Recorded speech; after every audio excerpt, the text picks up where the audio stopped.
Hello dear NEET 25, 26, 27 onward students. NEET 2025 के paper की बाल की खाल निकालते हैं और ये पता करते हैं डिफिकल्ट है कि नहीं है, और ये पता करते हैं कि लेंदी है कि नहीं है, कैलकुलेशन बड़ा है कि नहीं, कितना टाइम लगेगा, proper analysis. A constant voltage of 50 volt is maintain between the point A and B. A point और बी पॉइंट के बीच में उसने 50 वोल्ट का वोल्टेज मेंटेन कर लिया। Okay, the current through the branch CD, इस CD ब्रांच से कितना करंट फ्लो कर रहा है। ठीक है ना। कैसे सॉल्व करना था इस क्वेश्चन को एक्चुअली, तो ये दो रेजिस्टर्स कैसे कनेक्टेड है, पैरेलल में, और ये वाले दो भी कैसे कनेक्टेड है, ये वाले दो भी पैरेलल में कनेक्टेड है। तो 1 और 3 का पैरेलल कॉम्बिनेशन कितना आएगा, 1 और 3 का पैरेलल कॉम्बिनेशन आएगा 1 into 3 डिवाइडेड बाई 4। तो इन दो का मैं ऐसे बना लेता हूं, and that is 3 divided by 4, और इन दोनों का कॉम्बिनेशन आएगा 2 और 4 का, तो 2 into 4 डिवाइडेड बाई 6, मतलब 4 डिवाइडेड बाई 3। तो this combination is 4 divided by 3, और ये 50 वोल्ट की बैटरी से कनेक्टेड है। ठीक है ना। तो हम ये पता कर सकते हैं ना कि कितना करंट फ्लो कर रहा होगा। पहले मैं पूरा समझा देता हूं, फिर बताता हूं कि स्मार्टली हम कितने कम टाइम में इस क्वेश्चन को सॉल्व कर सकते थे। तो इसका आ गया 3/4 और इसका आ गया 2 into 4 divided by 6, that is 4 divided by 3। ये दोनों सीरीज में कनेक्टेड थे, सम कर दोगे तो 25 divided by 12 is the equivalent resistance.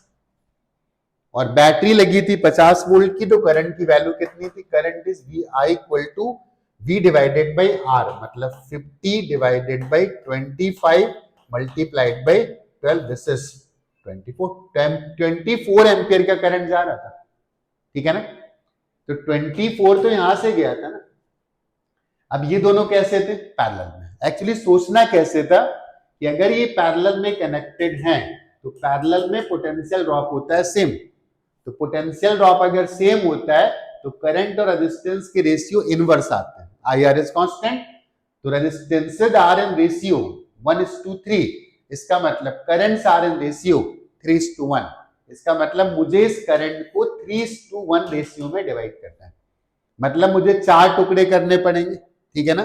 और 4 टुकड़े करेंगे तो एक टुकड़ा 6 का आएगा, उसके 3 पार्ट होंगे 18 और एक होगा 6। तो this is 18 and this is 6। यहां से 18 जाएगा और यहां से 6 जाएगा। यहां से भी तो 24 आना था ना, और इनका रेशियो कितना है, 1:2। तो अगर इनका रेशियो 1:2 आ रहा है रेजिस्टेंस का, तो फिर करंट का जो रेशियो आएगा दैट विल बी 2:1। तो अब मैं करंट को 2:1 में डिवाइड करना है, और 2:1 डिवाइड करना है तो उसके 3 टुकड़े करो और एक टुकड़ा आ जाएगा 8, उसके 2 पार्ट ऊपर दे दो दैट इज 16, और एक पार्ट नीचे दे दोगे दैट इज 8। यहां से 18 गया, ठीक है ना, और यहां से 16 गया। इसका मतलब यहां पे कितना करंट आ गया, 2, और 6 और 2 मिलकर के कितना हो गया, 8 हो गया। टोटल समझ का क्वेश्चन था, and current following is 2 ampere in the section CD and that flow from C to D। ऐसा लग रहा है कि बात समझ में आ गई होगी। ठीक है ना। कैटेगरी, कैटेगरी कैसी, समझ की कैटेगरी है ना। अब फॉर्मूला नहीं लग रहा है तो क्या किया जाए भाई, पोटेंशियल डिफरेंस के कॉन्सेप्ट तो वही है ना। रेशियो कॉन्सेप्ट से अगर करते तो बड़ा जल्दी आंसर, पैनिक में सब कुछ करना शुरू करेंगे, सर्किट बनाएंगे, सॉल्व कर, इट विल टेक टाइम। इसलिए बच्चों को बोलता हूं कि जो रेशियो कॉन्सेप्ट है ना बहुत इंपॉर्टेंट है, और इस पेपर में 3 ऐसे क्वेश्चन है जो रेशियो कॉन्सेप्ट पर है, और उनका आंसर विद इन 40 सेकेंड दिया जा सकता है अगर हम रेशियो कॉन्सेप्ट यूज करेंगे तो। अगर हमें नहीं वही क्वेश्चन बनानी घिसना है तो फिर टाइम लगेगा। ठीक है ना। ओके, आई होप इस क्वेश्चन को नॉर्मल कैटेगरी में रखेंगे। थोड़ा सा टाइम टेकिंग है but not more than 1 minute, certainly 1 minute के ऊपर तो हो ही नहीं सकता। ठीक है ना। अगर हमारी अप्रोच गलत है तो फिर 1 मिनट के ऊपर जाएगा। ओके, आते हैं नेक्स्ट।